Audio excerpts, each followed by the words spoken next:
Good morning, students. Myself Naveen Kumar.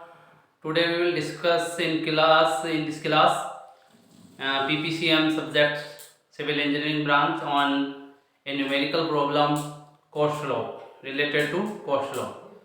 Last class we will discuss process of tracing network of cost law.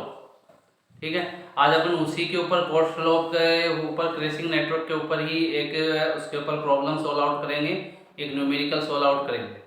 ठीक है, अपन ने वैसे numerical portion अपना start तो कर लिया था लास्ट क्लास में, आज आगे उसी का उसका कुछ आधा पोर्शन कंप्लीट भी कर लिया था, आज उसी को आगे कंटिन्यू करके करते हैं पूरा। ठीक है, तो चलिए स्टार्ट करते हैं। सबसे पहले जो अपने को दे रखा था वो चीज़ देख लेते हैं, इसमें क्या दे रखा था। एक नेटवर्क डायग्राम जो अपन ने बनाया था, ठीक है, उसको एक बार प्लॉट कर लेते हैं फास्टली। ये 2 अपना यहाँ से था, 3 और ये 4 और ये नीचे पोर्शन 1 2 3 4 का लग रहा था। ठीक, इसके लिए जो टाइम पीरियड था इस एक्टिविटी के लिए 6 और 3 और 2 से 3 के लिए कितना लग रहा था 7 और 4 था। इसके लिए था अपना 2 से 4 के लिए था 3 और 1 और 3 से 4 के लिए था 5 और 3। ठीक है, ये पोर्शन था। क्रिटिकल पाथ अपन ने इसमें चूज कर लिया था, कौन सा आया था अपना क्रिटिकल पाथ था इसमें 1 2 3 4। ठीक है, ये क्रिटिकल पाथ था। ठीक है, चलो उससे पहले अब अपन को जो अपनी टेबल थी वो बना लेते हैं, कोस्ट स्लोप तक का वैल्यू इसमें अपन फाइंड आउट कर लेते हैं। सबसे पहले अपना एक्टिविटी पोर्शन था इसमें, एक्टिविटी। ठीक है, एक्टिविटी में 1 से 2 के लिए था, 2 से 3 के लिए था, 2 से 4 और वही 3 से 4 के लिए था। ठीक है, इसी तरह नॉर्मल टाइम था यहाँ पे, उसको TN लिख लेते हैं, TC था और उसके बाद अपना नॉर्मल कोस्ट था CN और फिर CC क्रैश कोस्ट था। और यहाँ पे अपन क्या निकाल लेते हैं कोस्ट स्लोप। ठीक, पहले इनकी वैल्यू कितनी है 6 7 3 5 था और TC के लिए था 3 4 1 3 3 4 1 3। ठीक है, इसके लिए था 500 250 और ये था 350, ये था 700 और CC अपना इसके लिए था 650 350 और इसके लिए था 525 एंड 950 था। ठीक, अब अपने को ईच एक्टिविटी का जो अपनी क्रिटिकल एक्टिविटी है वो आइडेंटिफाई कर लेते पहले तो ये थी और 2 से 3 है, 2 से 4 नहीं होगी, 3 से 4 होगी। ठीक है, तो तीनों एक्टिविटी मिल गई, तीनों एक्टिविटी का कोस्ट स्लोप निकाल लेंगे। ठीक है, ईच एक्टिविटी का कोस्ट स्लोप निकालना है अपने को। कोस्ट स्लोप निकालने का फॉर्मूला क्या था कि भाई CC minus CN upon TN minus TC। ठीक है, तो इसमें से निकाल लेते हैं। इसके लिए 650 में से 500 गया तो कितना बचा भाई 150 और 150 में अपने को 6 माइनस 3 करना है तो 150 अपॉन 3 हो गया, तो ये आ गया अपने पास 50। ऐसे ही ये कितना जाएगा 350 माइनस 250 बटा 7 माइनस 4, ये कितना जाएगा 100 बटा में 3 करेंगे तो 33.33 कुछ ऐसे आ जाएगा। ठीक है, इसका कितना आ जाता है 950 माइनस 700 बटा 5 माइनस 3 2 आ गया, तो ये आ जाता है अपना कितना 250 में से 2 गया तो ये आ जाता है 125 और यहाँ से ये कितना आ जाता है, इसको भी चलो निकाल लेते हैं। 525 में से 350 गए तो कितने बचे, ये बच जाएंगे अपने 150 175 175 में बटा में 2 कर लेंगे। ठीक है, 175 बटा में 2 करके ये अपना आ जाता है 87.5 के समथिंग आ जाता है, ये वाला 87.5 आ जाता है। ठीक है, सबका निकाल लिया अपने कोस्ट फ्लो। चलो अब अपन क्रैशिंग करेंगे नेटवर्क की। ठीक है, network with normal duration activity times की क्रैशिंग करके। ठीक, तो सबसे पहले टाइम ड्यूरेशन अपना पूरा कितना लगा है इसमें वो देख लेते हैं। ठीक, चलो यहाँ से बात करते हैं। टाइम ड्यूरेशन अपना कितना लगा है, टोटल स्टैटिकल पाथ में आइडेंटिफाई किया है कि 6 7 से 13 और 5 18 डेज लगे हैं, तो मतलब टोटल टाइम ड्यूरेशन कितना हो गया अपना 18 डेज हो गया। ठीक है, अब अपन टोटल कॉस्ट की बात कर लेते हैं। भाई टोटल कॉस्ट कितनी लग रही है, टोटल कॉस्ट अपनी कितनी लगी है इसमें, टोटल कॉस्ट मतलब ये नॉर्मल कॉस्ट है ना, ये अपनी फिलहाल टोटल कॉस्ट होगी। तो नॉर्मल कॉस्ट कितनी है भाई, 500 प्लस 250 प्लस 350 प्लस 700, ठीक है। एक तो ये कॉस्ट होगी।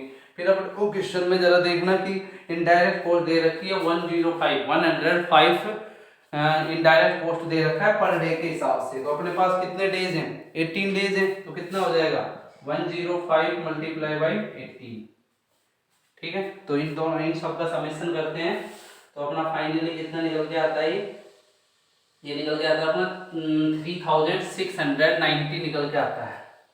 3690 निकल के आता है। एक बार खुद से अपन देख लेते हैं जोड़ के इसको, कितना है 500 और 250 750 हो गया। 750 और 700 कितना हो जाएगा 1450, और ये हो जाएगा अपना 1800 हो जाएगा, ठीक है। यहाँ तक 1800 हो गया।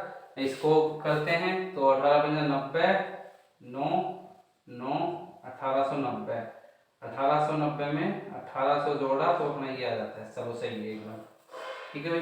तो ये अपनी टोटल कॉस्ट निकल के आ गई इसकी। अब अपन क्या करते हैं, सबसे पहले एक्टिविटी को चूज करते हैं जो अपनी क्रिटिकल पाथ था उसकी एक्टिविटी देखते हैं कितनी है, 1 2 और ये 3 एक्टिविटी है। तीनों एक्टिविटी में जो अपनी मिनिमम कॉस्ट फ्लोप है सबसे पहले उसको उठाएंगे और उसका क्या करेंगे, क्रैश करेंगे। तो मिनिमम कॉस्ट फ्लोप अपनी किसमें आ रही है भाई, 2 से 3 वाले में आ रही है, 33.33 आ रहा है। तो सबसे पहले अपन इसी को ही लेके चलते हैं, ठीक है। So now choose activity of minimum cost flow that is, इसलिए 2 से 3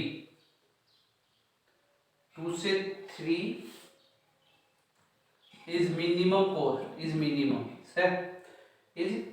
है, ठीक है। Hence revise duration of project. अब यहाँ से अगर अपन इसका वो देखें, क्रैशिंग जो है इसका कितनी है, इसकी क्रैशिंग एक्टिविटी निकाले। क्रैशिंग एक्टिविटी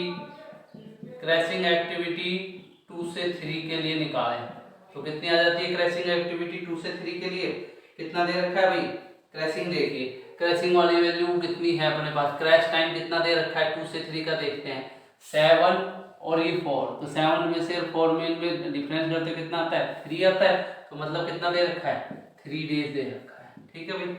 सीधी सिंपल बात है। क्रैशिंग मतलब क्रैश करना है तो क्रैश में क्या करना है, नॉर्मल टाइम में से क्रैश टाइम है उस एक्टिविटी का माइनस कर दोगे तो वो क्रैशिंग टाइम निकल के आ जाएगा जो कितना है 3 डेज है, ठीक है।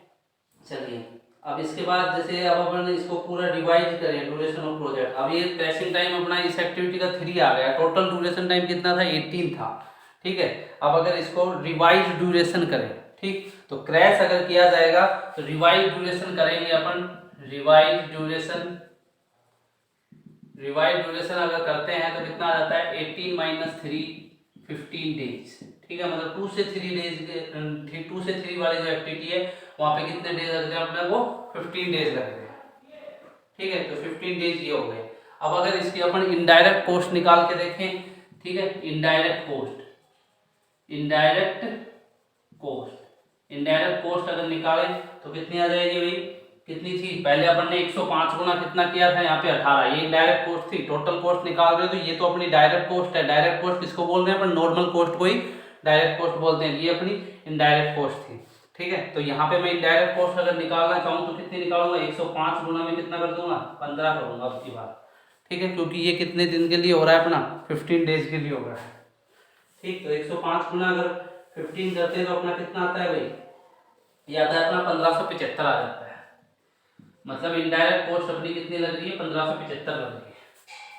इनडायरेक्ट कॉस्ट कितनी लगी 1575 लगी। चलिए यहाँ तक बात होगी अपनी इनडायरेक्ट कॉस्ट होगी। अब अपने को डायरेक्ट कॉस्ट का पता होना चाहिए। इनडायरेक्ट कॉस्ट टोटल कॉस्ट निकलती है, कैसे निकलती है, इनडायरेक्ट कॉस्ट और डायरेक्ट कॉस्ट से निकलती है, दोनों का समेशन कर देते हैं तब अपनी टोटल कॉस्ट निकलती है, ठीक है। तो चलिए अब डायरेक्ट कॉस्ट निकालते हैं इसके।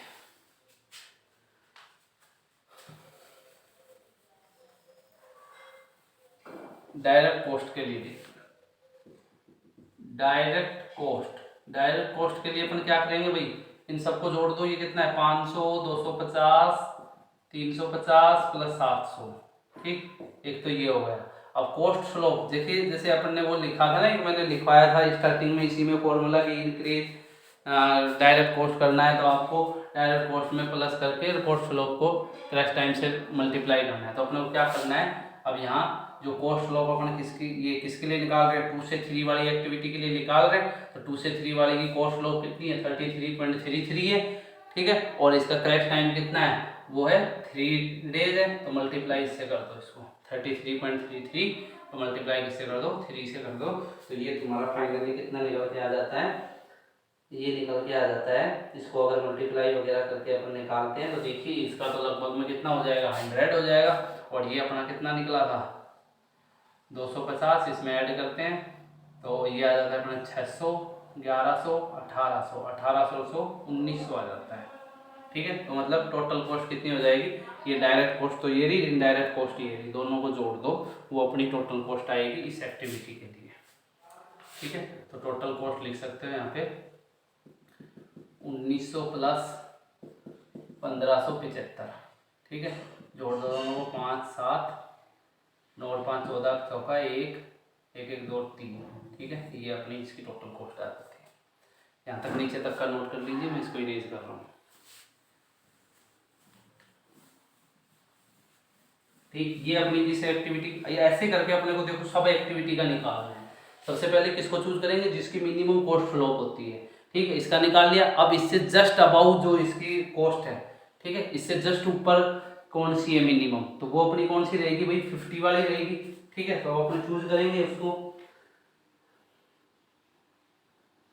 तो नाउ एक्टिविटी 1 से 2, ठीक है। नाउ एक्टिविटी 1 से 2, 1 से 2 has minimum cost slope on the critical path, has minimum cost slope of the critical path, ठीक है भाई, minimum cost slope of critical path. तो अब इसके लिए भी सेम वही अपने को रिवाइज करना पड़ेगा। सबसे पहले इसका क्रैशिंग टाइम देखेंगे। क्रैशिंग एक्टिविटी 1 से 2 कितना आएगा, 1 से 2 के लिए देखिए, 1 से 2 के लिए अगर अपन देखते हैं 1 से 2 6 और 3 दे रखा है, ठीक है। 6 माइनस 3 कितना हो जाएगा, 3। तो मतलब इसका कितना आएगा क्रैशिंग टाइम, यहाँ पे 3 डेज आएगा, ठीक है। तो सेम एज अपन क्या करेंगे, अब रिवाइज्ड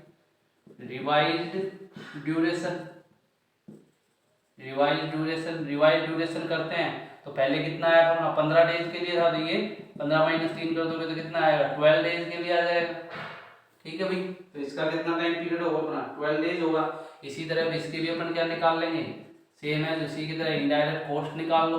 इनडायरेक्ट कॉस्ट कितनी आएगी, 105 गुना आप कितने से मल्टीप्लाई करोगे, 12 से करोगे तो 12 पंजे 60 का 0 6 1260 निकल के आ जाता है। इसी तरह अपन डायरेक्ट कॉस्ट निकालते हैं इसकी।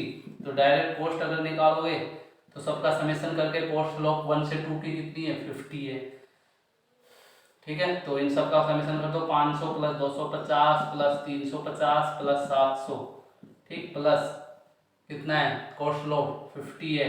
डे कितने आ रहे हैं, क्रैश टाइम कितना निकल के आया था यहाँ पे, 3 डेज। क्रैशिंग कितना हुआ 3 डेज के लिए, इसको मल्टीप्लाई कर दो, कितना आ जाता है, ये आ जाता है अपना, ये अपना 1800 तो ये हो गया, और ये 3 5 15 150 ये हो गया, 1815 कितना हो गया, 1950 निकल के आ गया अपना डायरेक्ट कॉस्ट, ठीक है। 1950 क्या निकल के आया, डायरेक्ट कॉस्ट निकल के आया।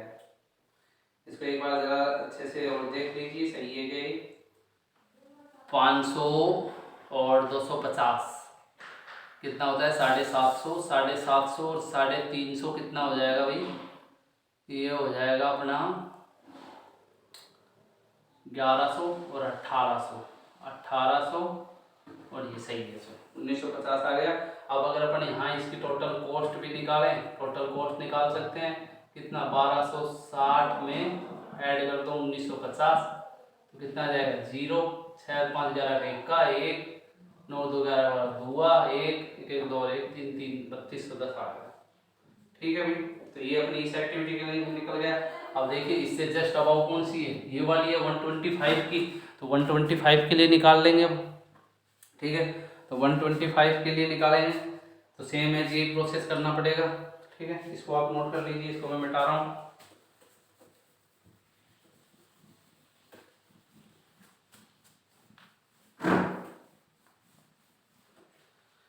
चलिए भाई, अब अपनी एक्टिविटी कौन सी आएगी, नाउ चूज 3 से 4 एक्टिविटी। 3 से 4 वाली एक्टिविटी चूज कर लेंगे अपन। 3 से 4 वाली में कितनी है कोड फ्लो, 125 है, सेम है जिसका भी क्या करेंगे अपन, क्रैशिंग करेंगे। क्रैशिंग एक्टिविटी 3 से 4, ठीक है, क्रैशिंग एक्टिविटी 3 से 4 की कितनी हो जाएगी भाई, 125 है इसकी कोड फ्लो। ठीक है, तो टाइम कितना 5 टू कितना लग रहा है, 3 लग रहा है, तो 5 to 3 लग रहा है, तो कितना हो जाएगा इसका 2 डेज हो जाएगा, दोनों का डिफरेंस 5 - 3। ठीक है, 2 डेज हो गया इसका। ठीक, अब अपने को सेम है क्या करना है, वही सबसे पहले रिवाइज ड्यूरेशन निकाल लो इसका। रिवाइज्ड ड्यूरेशन, रिवाइज ड्यूरेशन कितना निकल के आ जाएगा, पहले कितना था 12, 12 - 2 कितना हो जाएगा 10 डेज। ठीक, अब निकाल लो क्या, इनडायरेक्ट कॉस्ट। इनडायरेक्ट कॉस्ट कितनी निकल के आ जाएगी, 105 मल्टीप्लाई बाई 10, 1050। डायरेक्ट कॉस्ट कितनी निकलेगी, direct cost is equal to, direct cost इन सब का समेशन करो, कितना है इनका समेशन जानते हैं अपन, 1800 था प्लस एक बार वापस वैसे लिख दिया 1800, कॉस्ट फ्लो कितनी है 125, तो 125 और क्रैशिंग टाइम कितना था 2 था, मल्टीप्लाई कर दो 250 हो गया, तो ये कितना आ जाएगा 2050 आ जाएगा, 2050 इसका निकल के आ जाएगा। एक टोटल कॉस्ट निकाल लो, टोटल प्रेजेंट कॉस्ट कितनी आई 1050 प्लस 2050,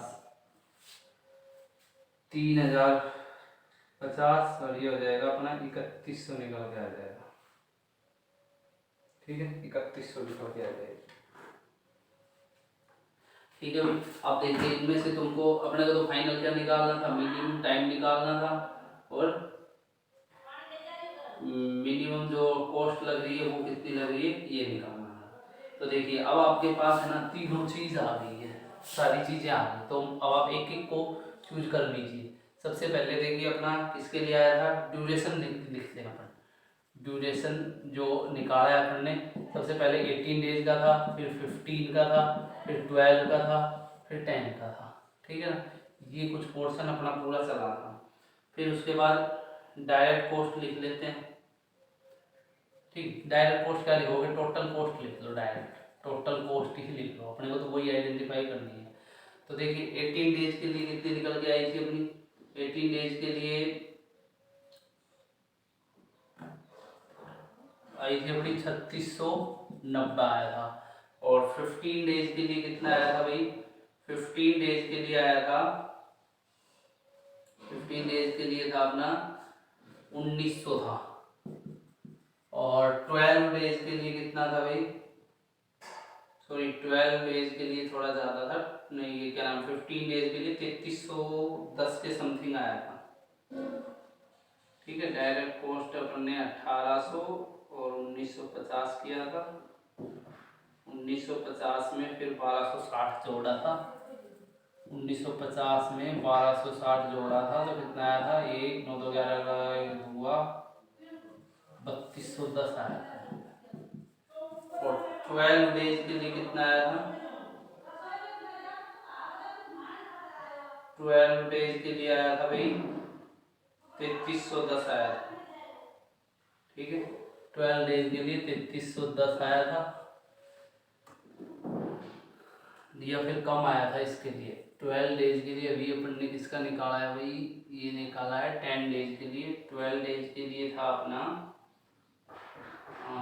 12 डेज के लिए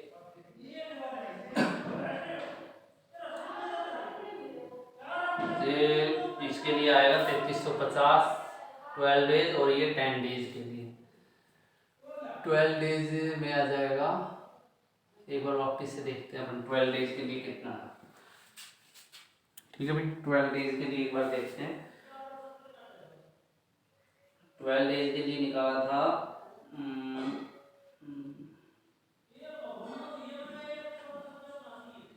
2050, तो ये था 3100 आया था सॉरी। और 10 डेज के लिए कितना है यहाँ पे देखिए, टोटल प्रेजेंट कोर्स 3100 ही है, इसके लिए भी 3100 ही है, 3100 ही इसके लिए आया था, और उसके लिए भी इतना ही आया था 125 गुना 2, और वहाँ पे अपन ने 50 गुना 3 150 किया था, 2050 ही वहाँ पे हुआ था। ठीक है, तो ये कुछ अपना ऐसा क्राइटेरिया आया था इसका। तो अपने देखिए इसमें अपने को सीधा मतलब क्या है कि अपने को मिनिमम चूज करना है, तो अपना जो टी होगा ड्यूरेशन वो 15 डेज हो सकता है, नहीं 12 डेज हो जाएगा, कोई सा चूज कर सकते हैं 12 या 10 अगर इक्वल आ रहा है तो। और मिनिमम कॉस्ट होगी वो कितनी हो जाएगी, 3100 हो जाएगी। ठीक है, ये अपना फाइनल इसका आंसर होता है। ठीक है भाई, आज के लिए अपना यही क्वेश्चन था, तो इसको और एक बार वापस से रिपीट करना, अच्छे से देखना करना। ठीक है, थैंक यू।